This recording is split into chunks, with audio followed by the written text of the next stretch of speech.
في كلام او في مواقف لازم تخلي بالك منها جدا وانت بتتعاملي مع طفلك. الكلام اللي انت ممكن تتكلميه مع ابنك او بنتك قلنا مليون مرة ان هو ممكن يأثر 180 درجة على ابنك ده وانت مش دريانة، وانت مش حاسة ان انت بتأثري عليه. لا بالعكس، انا بتكلم عادي والكلام ده اتقال لي واتقال لك واتقال للناس كلها، لكن الكلام ده فعلا بيأثر على سلوك الطفل وعلى نفسيته وعلى، بصوا، كل حاجة ممكن ما تتخيلهاش على الطفل ده بيتأثر بيها جدا وانتوا مش دريانين.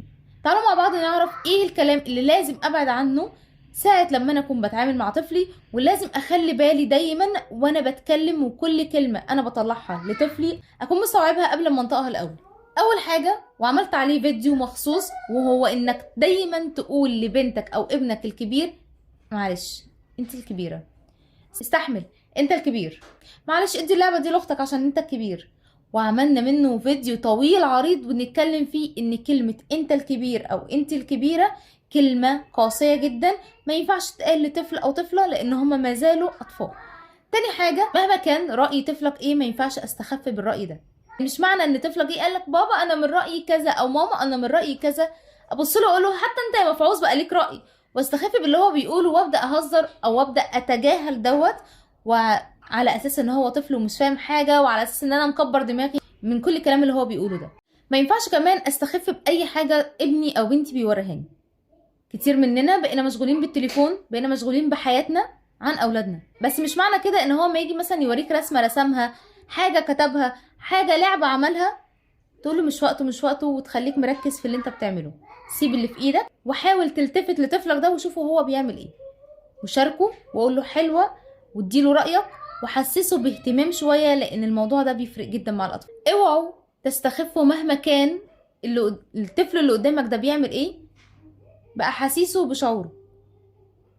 في اطفال حساسه جدا، في بنات خصوصا يعني البنات بتلاقي بتعيط كتير من غير سبب، مرهفه الحس. ممكن تشوف فيلم كرتون تعيط، ما استخفش انا بده اقول لها انت بتعيطي على فيلم كرتون، انت هبله يا بنتي.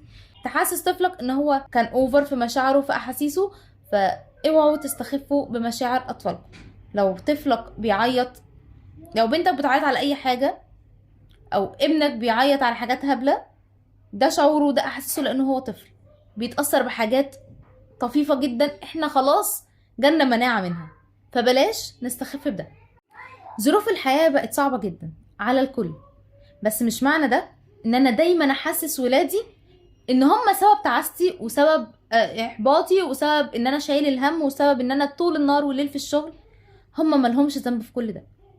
فمش في الرايحه والجايه ما بيذاكروش، ما بيسمعوش الكلام، ما بيعملوش اي حاجه في حياتهم، ابدا اجيبهم واقول لهم انتوا مش عارفين انا شقيانه عليكم ازاي، انتوا مش عارفين انا طالع عيني عشان اجيب لكم اللقمه ازاي، انتوا مش عارفين ان انا بشتغل طول النهار والليل عشانكم ازاي، وابدا احسسهم بذنب هم اصلا مالهمش ذنب فيه.